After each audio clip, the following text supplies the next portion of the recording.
Okay, everybody.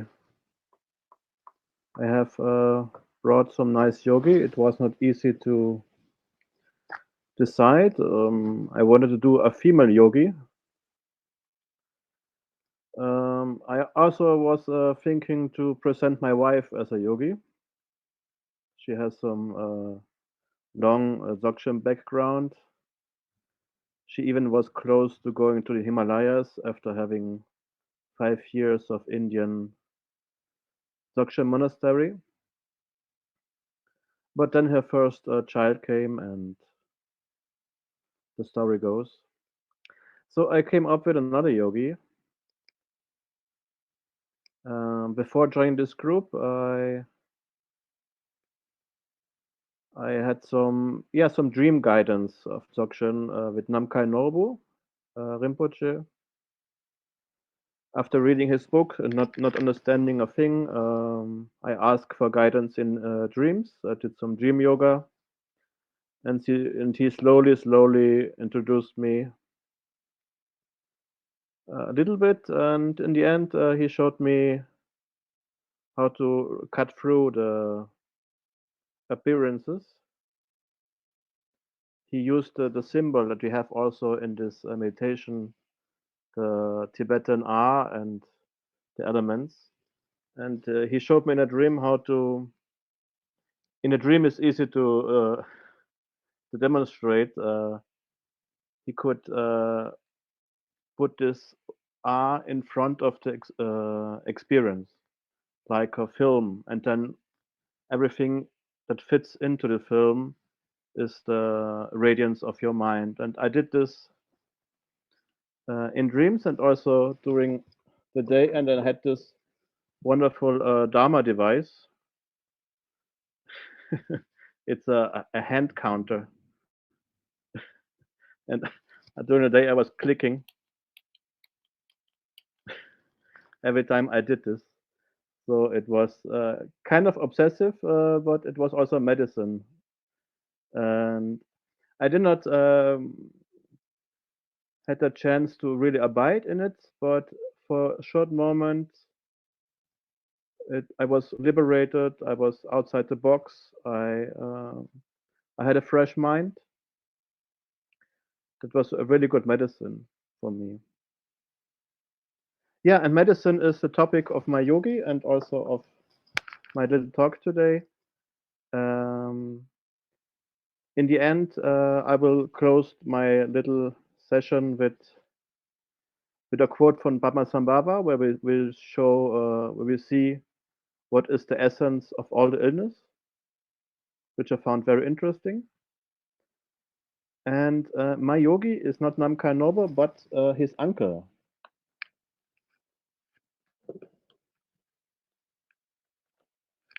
As one of his uncles. He had two uncles, which he was which was his teachers. And one uncle is Togden Ugyen Tendzin. That's a wonderful book by Namkhai Norbu. Maybe Yeshé could find this picture. There are not many pictures of Togden Ugyen Tendzin. And yesterday we had the dogs, and today we have the cats because Togden was living alone in the caves. He was wandering, and he did not even many times didn't know where he was. People spoke different languages. Afterwards, he discovered he's in Mongolia. He was going to China, also in trouble because he was just wandering around without never knowing where he is. But he had some companions, the wildcats. So, like the Namkhai Norbu says, the leopards, jaguars, and also mountain lions. And we have very good account of this yogi because Namkhai Norbu lived with him when he was a child. When he was 3 years old, starting at 3 years old, he lived with this yogi in caves for some time. And with 4.5 years also in a very dangerous place. I saw some pictures I would never give my child to live in these cliffs, but Namkhai Norbu did live there, and during the day, Namkhai Norbu was very frightened about these wild cats coming during the night. And they will come during the night and lick the butter they had for eating. And during the day, his uncle would do many hours of yantra yoga. I'm not talking to the little boy. And the little boy was crawling on his back and kicking him, and it was no problem for his uncle. He was doing his stuff. So why did I choose this guy? Because I found very impressive the early story. Okay, he's a magic yogi. He did a really lot of magic. Uh, some of this was also witnessed by people, and also Namkhai Norbu had some witnessing of magic. For example, he could talk with animals. He could make animals come to him and be very kind and soft. And he survived Chinese soldiers trying to kill him 2 times. They threw him also into the river, and he survived without knowing to swim. They shoot him. Um, in the end of his life, he escaped Chinese prison by rainbow body. I will talk maybe later about this, but it's not the magic I was impressed with, because I don't know if it's possible. And but the magic I'm impressed with, Togden in his early years had very severe depression. About 6 years, not going out of his chamber, not able to have a normal life. It all started in the early years. He had to become a shepherd like his family. But then his uncle said, "No, no, you can go to monastery. It's very good for you." But monastery was not such a nice place for young Tugden, because there was beating. Beating was normal. Everyone was get beaten. Learning and beating was the program. And in a half year, Tugden said he was beaten up 4 times very, very badly, and the rest was normal. So this young boy at, I don't know, it's about 8 years old. By the way, he was born 1888 and died 1962. And he was kind of broken.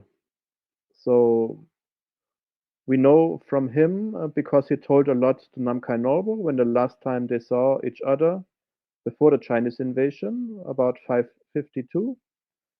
And Namkhai Norbu said to him, "Please tell me about your life." And Namkhai Norbu was writing it down, and then this book came out years later.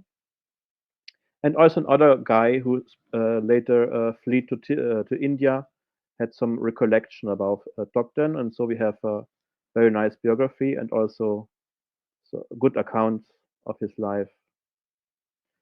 So Togden was kind of broken about after the monastery, because it was also his heart desire to become like his uncle.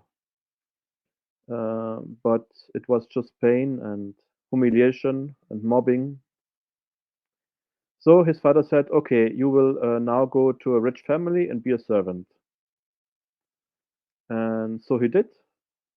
And there was an incident where something went stolen in the rich house, and Togden was the one who get the blame. Everybody was saying, "You should give it back, and you get punished." And he did not do it, and he became again very sad and kind of disillusioned by life, he left his job and get back home and had his first signs of depression. And Namkhai Norbu, who was also taught in medicine, Tibetan medicine, said his uncle had um, wind in the heart. So it's a condition, Tibetan medicine, where the normal flow of energy in the heart region gets stuck. And maybe I'd find a nice scientific paper about Tibetan understandings of psychiatric illnesses and how to deal with it. And in this paper, also Togden gets mentioned. So this was very interesting. And they say the wind, lung in Tibetan, when you have an imbalance, is closely linked to desire. So if you want something and you don't get it, if you have a really big desire and you get threatened or this mental agitation can lead to this wind in the heart. And typical symptoms are too much thinking, getting carried away by emotion, but also, let's see if I find it here, is with intense suffering and pain in the heart region. And remaining typical is remained fixated by one thought or by one deep emotion without having the ability to get free. You're just stuck on this. And I noticed from my early years when I was a young man, teenager, I had also many years of depression. And I know this feeling when you're not able to have a fluent thinking. Your brain is like in tilt mode, and your body aches. You have really pain, and it's like you're yeah. I felt like it's a tilt mode. Yeah, he gets this after some years. Then his mother died from him, and was very sad. Also, this for him, and he tried to help her in the last days. And after the death of his mother, the depression is so big that he cannot leave the house anymore. He has no energy. His father is doesn't know what to do, and they go to some lama, and the lama made some magic medicine. I don't know what, some ritual. But the lama said also, you should see some dzogchen lama. And he told him also a name. It's Atsum Drukpa. Atsum Drukpa is it's all connected in this family. Atsum Drukpa then becomes reincarnated as Namkhai Norbu. So and all in this family, in this not so you could say also lineage, it's very characteristic that they are not intellectuals. They are not well trained in monasteries. They are learning by themselves or have a good root guru who shows everything. And most of them, they are not trained in monasteries. And so also Togden goes to Atsum Drukpa, but he is not able to follow the teachings at the beginning because of his illness. But Atul Drukpa understands this and shows him a little chot practice and says, "Now you to go to cave and not stay with us." It's not a monastery, but Atul Drukpa has his little gar, like a little village. And interesting, this little village, Atsum Gar, is about 100 kilometers away from Balyul, where I think our lineage started. And Togden also said that he later was visiting also Palyul monastery. Yeah, he made his jat practice in a cave, and then later on came back to Atsum Drukpa, and they had some little. Togden was described by Namkhai Norbu as a, I don't know, in German we have a saying, it's a Eigenbrötler. It's a person who's not so easy in social. It's hard for him to connect in social circumstances. Maybe also to talk. And so Atsum Drukpa and Togden had also little fighting and little. So, but in the end, Atsum Drukpa showed him the nature of his mind. There was a pointing out, and Togden get it. And from this point on, I think he never had really a teacher, because Atsum Drukpa said, now you can go, walk around in the mountains, don't have a directions, just follow your heart, and you can practice this. And this he did. He walked around. Like I said, he did not know many times where he was. He was sleeping in caves. He was begging a lot and had no problems. So he said to have something to eat. And one time the Chinese army caught him long before the invasion, 20 years before, because he was crossing the borders. He did not know it. And Namkhai Norbu said he came in really severe trouble because he was little socially awkward. So he refused to speak normal, to answer. And it reminded me a little of a friend I have who was also really deep into dzogchen, and he had to go to the prison one time. And after some weeks, everybody was just hating him in the prison because he was chanting like hell day and night in his cell, and uh, that was the only social interaction with other people, was just his chanting in the prison. I was thinking about him when I was reading about Togden.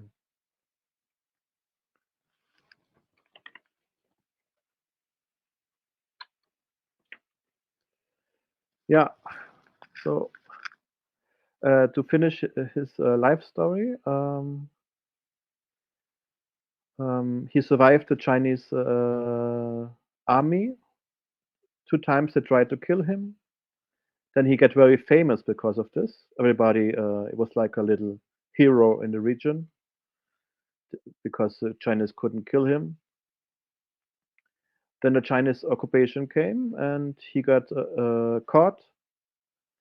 And a friend of him who was in charge of the region said it's better to keep him near him because nobody know that he's a friend of Togden or admirer of Togden. But he said, no, let's keep him here. So he had the ability to feed him, to look after him. But someday they came into the barn where he was closed in, and Togden was not there. And there was a little 3 or 4 year old dead body sitting there. And so the official, who was the admirer from Togden, said, okay, he fled with rainbow body. But I don't really know if this story is true, because shortly after, this admirer had also to flee to India. Maybe also they tricked the Chinese with I don't know, with a dead body. Just my hypothesis. Um, what I found so interesting about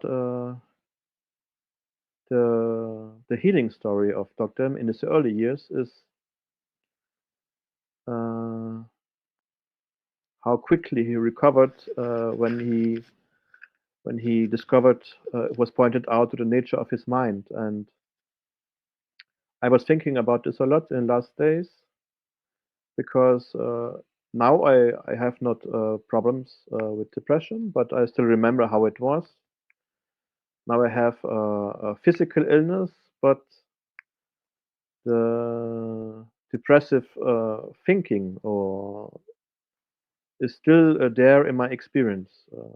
And every time I encounter some physical difficulties or challenges, it's like lurking in my experience, trying to invite me also to engage with depressive thinking. And what I discovered with this practice, it's very interesting how I can see the offer what depression makes to me, like a big giving me a solution for my suffering. And um, the first phase of depression is not nice. It's this big agitation, a big pain. But I know also this like I don't know if it's psychologically correct, but I experienced it myself. There's like a second phase where you just become numb. All the your problems seem to have passed, but with a high price. You're just without love. You're numb. You're lost connection. You just can stare at the walls. And some weeks ago, I had some problems with my family, and some other things came, and I could see really during meditation this great big offer of the depression to solve my problems by not feeling them anymore, by go deep into this dark place where I'm without love, but also seemingly without problems. And I could feel all this power inviting me, all this like a really big hook. I just grab it and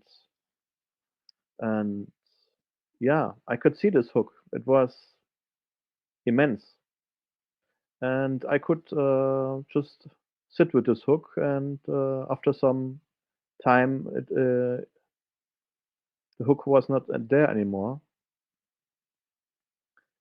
And I can imagine that Togden had similar experiences with dzogchen praxis and his deep-rooted thoughts that make him depressed and sad and lonely. And I was researching a little bit how Tibetan see this depression and wind in the heart, and it was interesting to see that there are many similarities to Western thinking and understanding of depression. And Western psychology has many models over the last decades what depression is and was not, and this whole serotonin business got not cancelled, but not is not so prominent anymore in the Western thinking. And one of the main things now in Western understanding is um,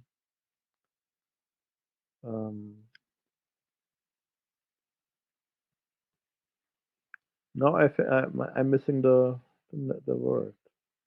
I had it 1 minute ago. No, neuroplasticity. So neuroplasticity, the ability to for the brain to reorganize themselves, to reorganize some patterns. And I was thinking about this today, and Maybe I can make some little image in your head so we can experience this ourselves. Um, let's imagine we have a little hut in the wilderness, and it's so remote we don't know if there are some neighbors around us. And we are living there, exploring the territory. And after one day walk, we find another hut, and there's a man living there. It's not the best company we would wish, but it's company. And over the next time, we go to this man ever so often, and will find a better way to reach the man. So it doesn't take many hours, but just 2 hours. And maybe this man also comes to visit us, and with time, we have a really big, a really path from the two huts, connecting the two huts. And the more we go this path, desto um, the path is more accessible and easy to walk. And now you can go just 1 hour. And maybe we are crazy, and we're building also a street between the two huts. And now it's very easy to get there, and we're not thinking about exploring other territory if we need of company. We are just going to the street. It takes us 20 minutes. We are at the next hut. Very good. And I think similarly this was happens in the brain. Let's say the first hut is the thought I am, and the second hut is a creep, or I'm not worth it, or I am, yeah, I'm ashamed. Uh, it's not the best connection we'd have, but in life, one time we choose this connection, or we found this connection in our brain, and then we walked back and forth to this connection until it's a very good established connection in our brain, like this path becoming a street in the brain, and one time it's so this path is so well formed that it's the only path we would take when we're thinking I am or what I am. The only path we take is to the next hut, and that is I'm a creep, I'm ashamed, I'm not worth it. And that was really happening. What they think also Western psychology in the brain when depression comes, that we are stuck with one pattern or some patterns. They are negative and they're hurting us. And what neuroplasticity does, and there are also some special interesting ketamine studies on depression to open up a window of neuroplasticity where there is no more street anymore. There's no more, when we sit in our hut, we're thinking I am, and there's no pattern, no street, no path reaching out. And we can explore the whole territory with a new, fresh mind. We are talking a lot about this here in the group because it's what we are thinking about a diffusion of thoughts and how we can re- reorganize ourselves. And if we have this window of neuroplasticity, we can choose with free will what path we will take and not just follow the path that's already established. This I found very impressive. There is some thinking in Tibetan medicine about and especially in dzogchen how to deal with thoughts that makes you ill. And there was also interesting correlation about the lung concept, the wind concepts, and the autonomic nervous system of our body, who has two branches: the sympathetic nervous system, the parasympathetic nervous system. The sympathetic nervous system is when we have to react to stimuli, when we have to fight, to flight, to reach out, to when we have to connect with the outer world, or also some inner happenings. And the parasympathetic nervous system is when we don't have to react, when we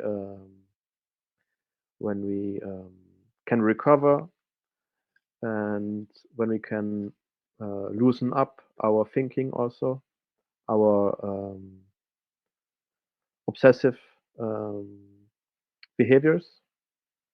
And it's described how when you meditate, and when you, especially when you meditate by non-doing, non-reacting,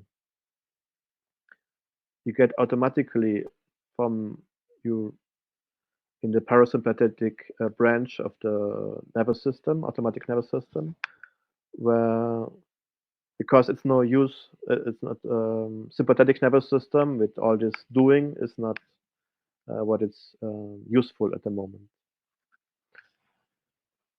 Um, Maybe I don't know if Yeshé is here, and maybe can put up a picture about from or find a picture of Karl Marx, so we can have a picture of Togden, because Karl Marx is the guy when Namkhai Norbu come to the West and he saw for the first time Karl Marx, he said, "Oh, that's my uncle."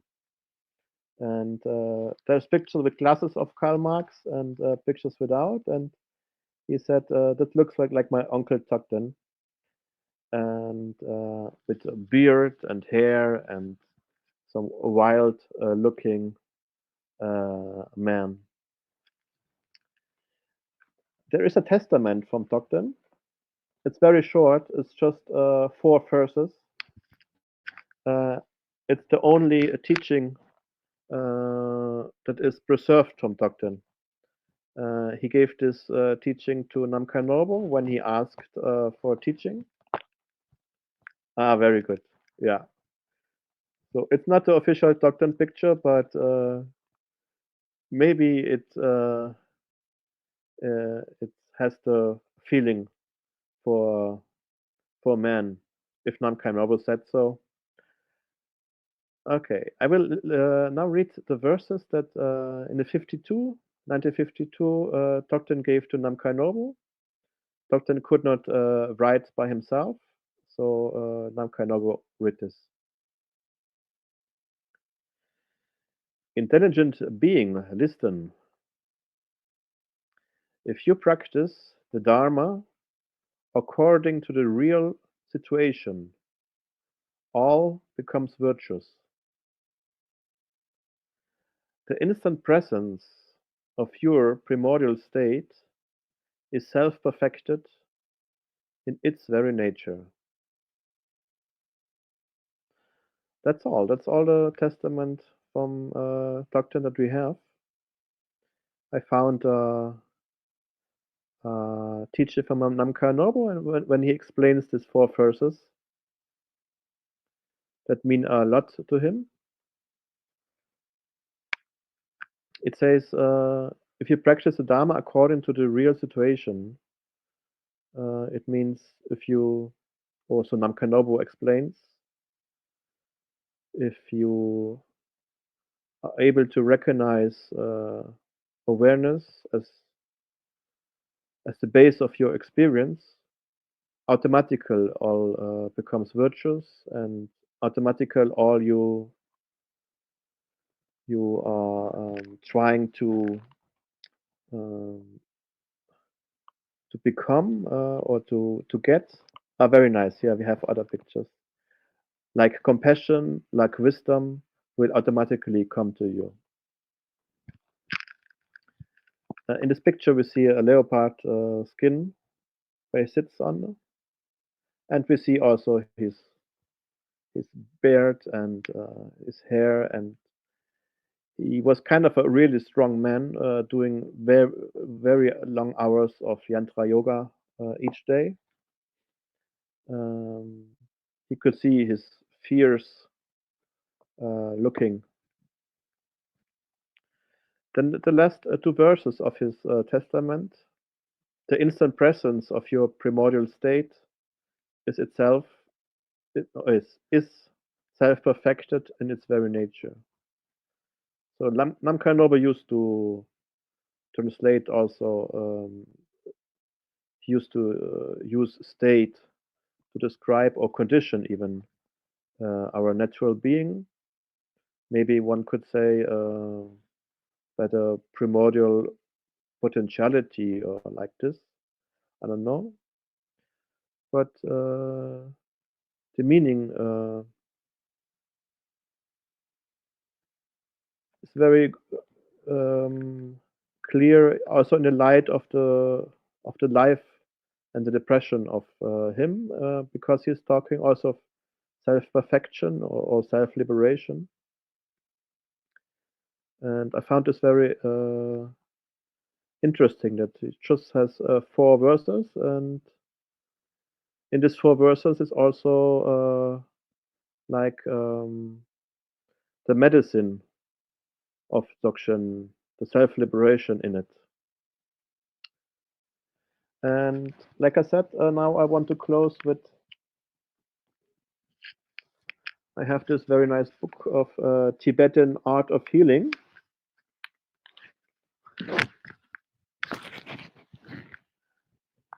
And with some verses of Baba Sambhava.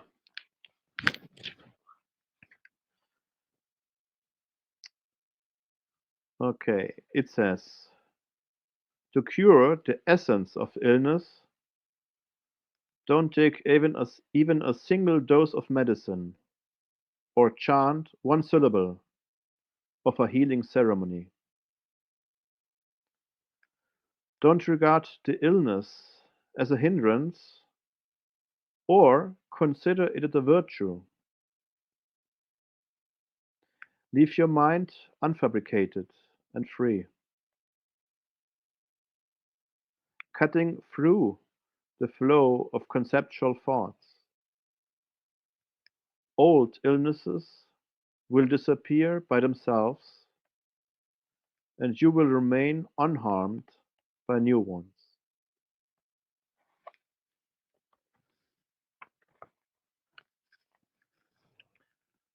This is written on the last page, of the very last page of this book of Tibetan Art of Healing, and I think all the pages before we can skip also with the book. It's very interesting to read, but the dzogchen meditation and medicine is the last thing that comes up in the book, and all other things are more about transforming energy and more shamanic way of thinking. And I remember there's one last thing I wanted to.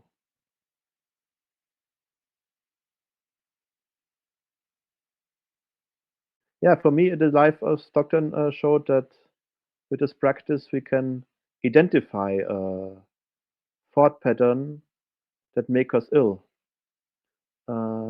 Because normally you go to a doctor with some disturbing symptoms, and many times neither you nor your doctor can see the thought patterns that make you ill. They're like invisible, and you will get some treatment, and nobody knows what exactly the cause is. And I found it so healing that with dzogchen I can see the dynamics of my mind and the energy, what causes the energy to form in a certain way and to form some harmful situation for myself. And yeah, and that's enough. You see the thought. It's like you see a thief entering the house, and the thief says, "Oh, okay, I tried it. I will go out now." Okay, that's my presentation. Oh, wow. Thank you so much, Rolpa. Thank you for giving us your your presentation. I know that's precious energy, and um, also preserving this Namkhai Norbu's teacher. I don't think many people know about. Could we maybe put his name in the chat so Yeshé has it for the video? And yeah, if anybody wants to share, give feedback to Rolpa, please, or have any questions, just jump on in, okay? Thank you, Ozel.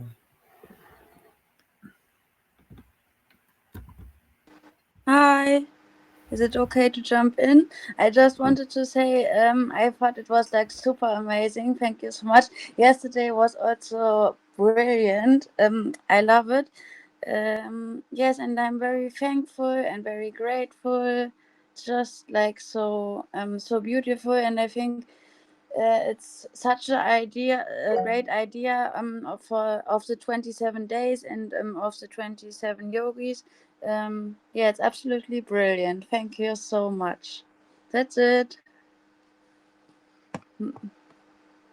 So good to hear from you. Yes.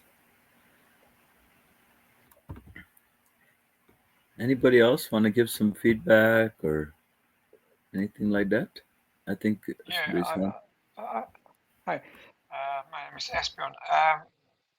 Thank you for the presentation of this yogi. He is very special. I think Yeshé, Namkhai Norbu's son, is one of his reincarnation of him. You know, and you said that they wasn't very intellectual, but if you read all the books he had written, you know, it's extreme amount of many books of Rinpoche. I was thinking about one thing you said about how abusive they were with children in the monastery, and I was always wondering why do they do that? Because there should be precious jewel, you know, children should be something to cherish, to see, to encourage. And Trumpa, he told about one of his biography. I think he told that the thoughts behind the abusive things to do in children when they were small, it was to not let them cling to the ego when they grow up, you know. And because Trumpa tried to satisfy his teacher, and it doesn't matter whatever he did, he could never be good enough. He was always put down.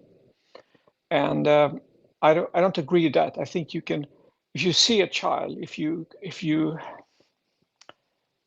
thumb spell, if you connect with a child and you give it space and love, I think this can be also so much powerful. So he can let go of his egos, as Buddha Shakyamuni did, you know, because he got everything he wanted is in his childhood, and still he discovered the ego, you know. He didn't cling to anything. He became enlightened. Now I should shut up. Thank you.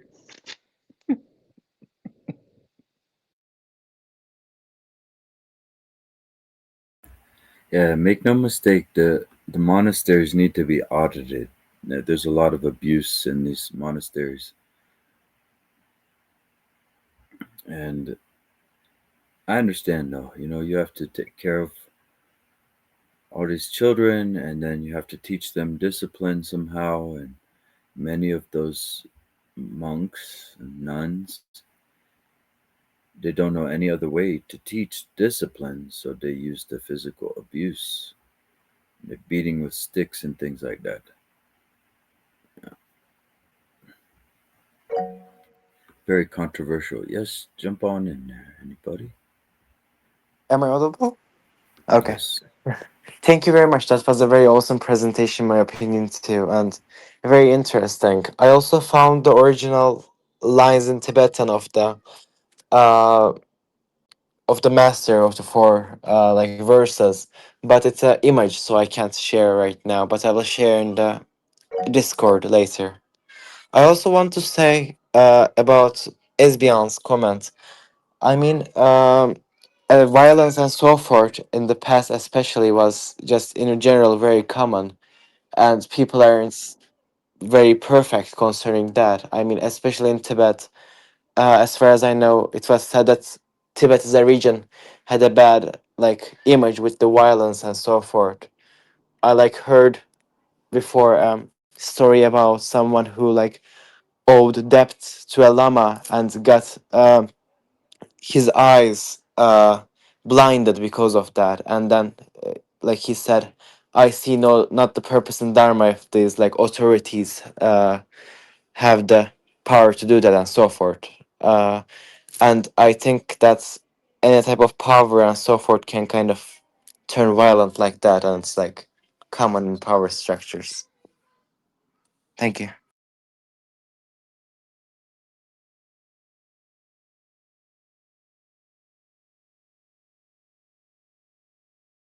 Jump on in, anybody who wants to. Keep it flowing. Okay. Yeah. Like what actually synchronicity again, like what Yeshé just said. I really appreciated the very deep personal share, all the things about the mental illness, depression, seeing how it is a pathway which when we didn't know better, that's all we had. And we just paved the road again and again until, this is all we know. I am is associated with shame. This situation is associated with, you know, all the negative stuff and the things about how depression, all our anxieties, all mental illnesses and ailments are just trying to protect us, just trying to, do something for us. I'll take away everything, but at least you no longer have to suffer ever again. And then when we have something better, we don't have to fight it, don't have to say, hey, you suck now. Just it did protect us in a sense when we really didn't know better and didn't have anything better. But now it's like can just watch it, honor it, wave it goodbye until it's retired. It's sort of disrupted. We have outgrown it. I think that is a very beautiful idea, very beautiful sharing in a very dzogchen way also.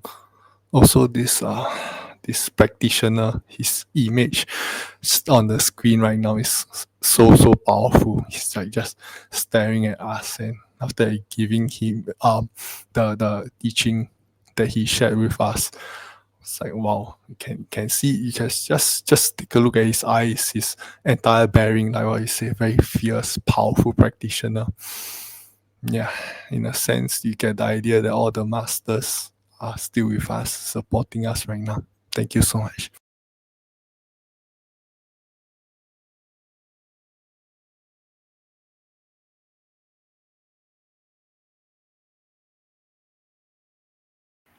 Very good. Wow, great presentation. Thank you again for volunteering today and sharing that, preserving that. So wonderful. Namkhai Norbu was one of the people on the front lines of sharing dzogchen openly to modern audiences. Who knows if we would have as much dzogchen as we have today without the lineage of Namkhai Norbu. And helping, benefiting, and even curing depression using dzogchen is a controversial topic because generally in the Dharma, when somebody says, hey, I have depression, can I use meditation to fix my depression? They will say, no, you need to go see a doctor. It's automatic. They have to say that because it's to avoid lawsuits. And to say, I always thought that was strange when I saw on Reddit, the first thing they would say is go see a therapy, go see a doctor, go get medication. But we have the worst healthcare system in the world in America, or one of them anyway. It's not very good, actually. So to me, you're just releasing people into the lion's den, telling them to go see the lions. And maybe you'll find a good doctor if you're lucky and you look, but it's difficult, very difficult to find a good doctor, especially for mental health. So if we can be our own doctor first, and then also if you need medication and if you need therapy and you need to see specialists, then of course.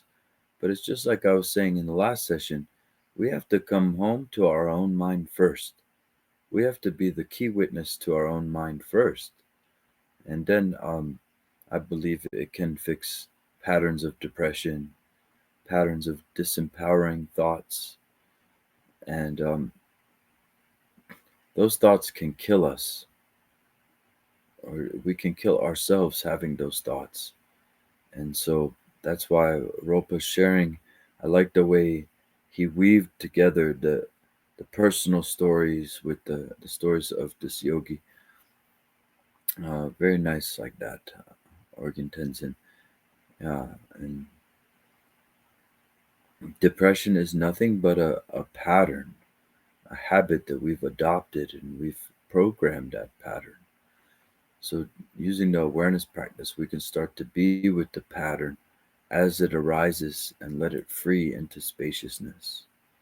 But this is a little controversial, using meditation or using dzogchen to help depression, but it can work in my opinion. All right, and of course we have a very high cognitive science success rate where they're using the same technique as dzogchen. So we sort of have a proof there that this does work. All right, very good.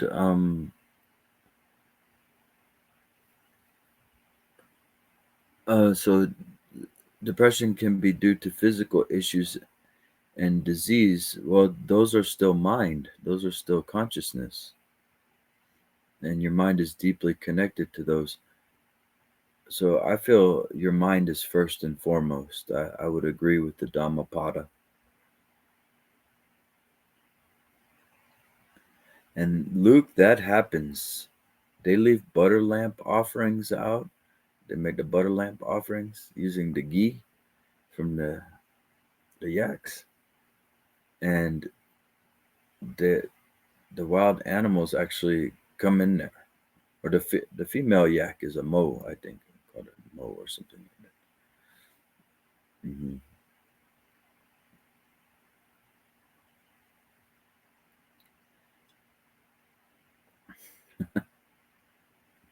Okay. Very good. Any final thoughts before we check out today? Yes? Antonello?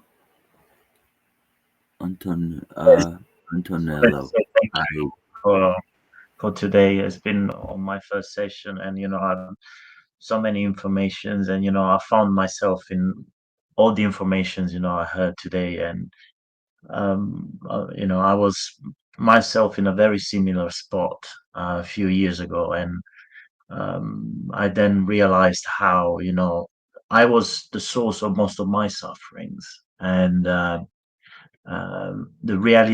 just the realization of this, helped me out onto a path of very close to liberation. Realizing that we are often slaves of our patterns, and being aware and become free of our patterns. Can lead us, to awareness. And I just wanted to say thank you because I saw myself in many of the ideas shared today. And Well, thank you for sharing. Yeah. I'm glad you joined the gathering today. Yeah, it's really that simple, everybody. And that gives us a huge advantage that these things are patterned, that we have this plasticity, this programming, and we start to get to know the programming, and we can actually break free of this programming. Very beautiful. Okay, so I will let everyone go about their day today after this wonderful session, and we'll just take a short moment of silence. These sessions are considered very meritorious, so any good that has been created from our get together, there are beings in this very presence that are suffering, and we dedicate it all to them.